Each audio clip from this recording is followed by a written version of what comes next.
വ്ലോഗിലേക്ക് സ്വാഗതം. വേറെ ഒന്നുമല്ല, ചെറിയൊരു ഷോപ്പിങ്ങിന് ഇറങ്ങിയാണ്. ഷോപ്പിങ്ങിനും അല്ല, നമ്മുടെ സ്വന്തം അരുണേട്ടന്, ഇതുവരെ എൻ്റെ ഏട്ടനായ അല്ല, ഇതുവരെ എൻ്റെ അനിയനായ ഇപ്പോഴത്തെ എൻ്റെ ഏട്ടന് മൊബൈൽ കംപ്ലൈന്റ് ആയിപ്പോയി. അപ്പം ആൾക്കൊരു ഫോൺ മേടിക്കണം എന്ന് പറഞ്ഞു. ഞാനല്ല കേട്ടോ, ആശാൻ തന്നെയാണ് മേടിക്കുന്നത്. കാരണം അശ്വന് സാലറി കിട്ടി. അപ്പം സാലറി കിട്ടിയപ്പോൾ ലാവിഷായിട്ട് ഫോൺ അങ്ങ് എടുത്തേക്കാമെന്ന് കരുതി.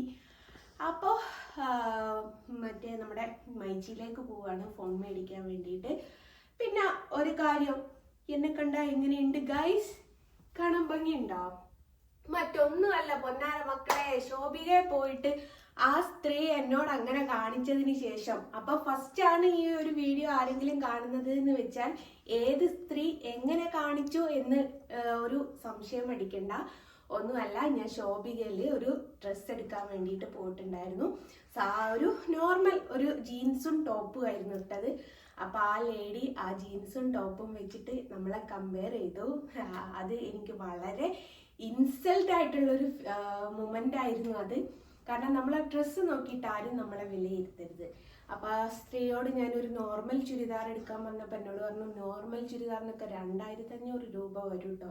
കാരണം അത്ര പോലും മേടിക്കാൻ ഗതിയില്ലാത്ത ഒരു ലേഡിയാണ് ഞാൻ എന്നുള്ള രീതിയിൽ ആണ് ശോഭികയിലെ സ്റ്റാഫ് പെരുമാറിയത്.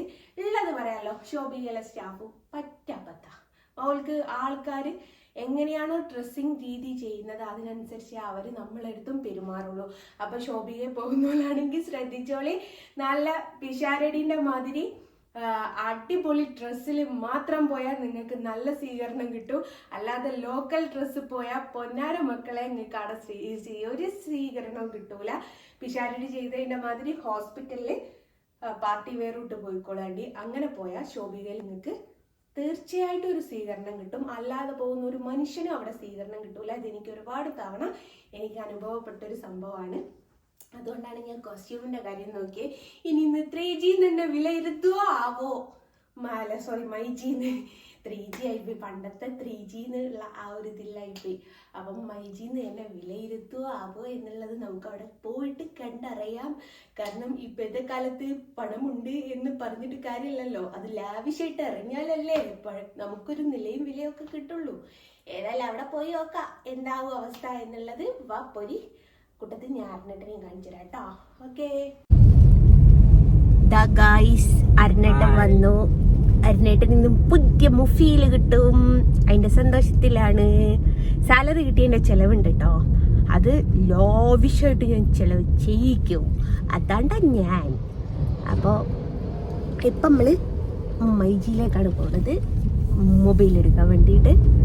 അപ്പം അത് കഴിഞ്ഞിട്ട് നമുക്ക് പതിയെ പതിയെ മുക്കിയെടുക്കാം. ആദ്യത്തെ സാലറി ആട്ടോ ഗൈസ്. അതിന്റെ ഒരു ടെൻഷനും കാര്യങ്ങളൊക്കെ ആശാനുണ്ട്. എങ്ങനെ ഇത് ചെലവാക്കണം എന്നുള്ളത് അത് ഞാൻ പറഞ്ഞു കൊടുക്കാന്ന് പറഞ്ഞിട്ട് മനസ്സിലാകുന്നില്ല. ഞാൻ പറഞ്ഞു കൊടുക്കാം എങ്ങനെ എത്ര പെട്ടെന്ന് ചെലവാക്കാം എന്നുള്ളത്. അപ്പൊ ബാക്കി വിശേഷങ്ങളൊക്കെ നമുക്ക് മൈജിയിലെത്തിയിട്ട് കാണാട്ടാ. അതെ ഗൈസ്, അരുണേട്ടൻ ഫോൺ എടുത്തു.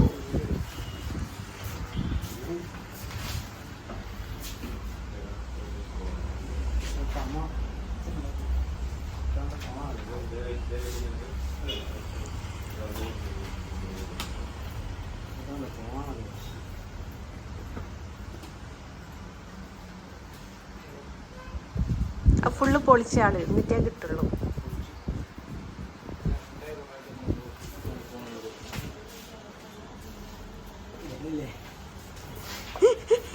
വരുന്നില്ല. ഇതാണ് ഗൈസ് ഫോണ്. തിരിച്ചു കാണിച്ചെടുത്തേ. ഇതാണ് ഗൈസ് ഫോൺ. ഫോണിന്റെ പേരൊക്കെ ഒന്ന് പറഞ്ഞു, അഡ്രസ്. ഓപ്പോ ആണ് വാങ്ങിയത്.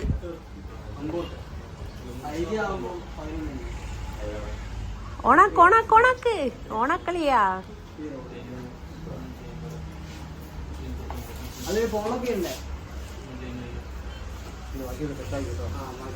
അങ്ങനെ ദേ ഫോൺ എടുത്തു. ഒന്നും കൊണ്ട് നോക്കിയേ,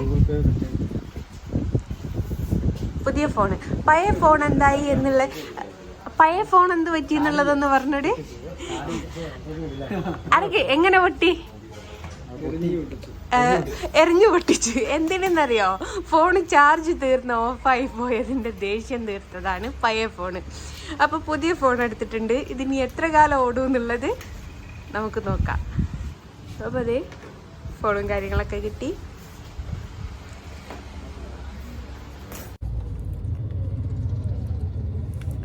അരുണേട്ടോ ഒരു മൊബൈൽ സെറ്റ് ചെയ്യാനിട്ട് സമാധാനമില്ല. അവിടെ 4 o'clock ഫുഡ് ഓർഡർ ചെയ്തിട്ടുണ്ട്. ഇന്ന് അരുണേട്ടൻ്റെ ചിലവ്. ഞാൻ നമ്മളെ ബ്രൗണി ഉണ്ടല്ലോ അത് കഴിച്ചുകൊണ്ടിരിക്കുക. പല്ലിൻ്റെ ഉള്ളിലൊക്കെ കറുപ്പ് കളർ അതാട്ടോ. നിങ്ങൾ വിചാരിക്കേണ്ട ഞാൻ പല്ല് തേക്കാഞ്ഞിട്ടാണെന്ന്. അപ്പം അതാണ് കാര്യമായിട്ട് കുത്തിക്കൊണ്ടിരിക്കുക. മറ്റേ ബസന്തിയുടെ പല്ല് പോലെ, ബസന്തിയുടെ പല്ല് പോലെ. പിന്നെ ബ്രൗണി പല്ലിൻ്റെ മുളൊക്കെ കുടുങ്ങുന്നുണ്ട് ഗൈസ്. പക്ഷെ എനിക്ക് ഭയങ്കര ഇഷ്ടമാട്ടോ ഈ ഒരു സാധനം. എന്നിട്ട് ഫുഡിന് വേണ്ടിയിട്ട് വെയിറ്റ് ചെയ്യാണ്. ഏതോ അവിടെ ആർക്കാ പൈസ അയച്ചേ? എനിക്കാ? ഞാൻ വിചാരിച്ച എനിക്ക് എന്താ എന്തിനോ പൈസ അയച്ചാന്ന്. വെറുതെ ഞാൻ ആശിച്ചു പോയി ഗൈസ്. ഫസ്റ്റ് ഗൂഗിൾ പേ റെഡിയാക്കിയിട്ട് പൈസ അയച്ചതാ എനിക്ക് എന്ന് പറഞ്ഞിട്ട്, ബാപ്പിക്ക് കൊടുക്കാനെന്ന് പറഞ്ഞിട്ട്. കഷ്ടം. അപ്പം അതാണ് ഇന്നത്തെ വിശേഷങ്ങൾ കാര്യങ്ങളൊക്കെ. ഫോണിന് കാര്യമായിട്ടൊക്കെ ഒന്ന് ശരിയാക്കിയിട്ടില്ലെങ്കിൽ ആശാന് സമാധാനം ഉണ്ടാവില്ല. അപ്പം എനിക്കും ഇത് തിന്ന് തീർത്തിട്ടില്ലെങ്കിൽ സമാധാനം ഉണ്ടാവില്ല. നിങ്ങളെയൊക്കെ ഇങ്ങനെ കൊതിപ്പിച്ച് കടന്നു കളയുന്നത് നല്ല സുഖമുള്ള പരിപാടിയല്ലേ. അപ്പോൾ ഒരിക്കൽ കൂടി കൊതിപ്പിച്ച് കടന്നു കളയട്ടെ. അപ്പം ടാറ്റാ ബൈ ടാറ്റാ എല്ലാവരോടും.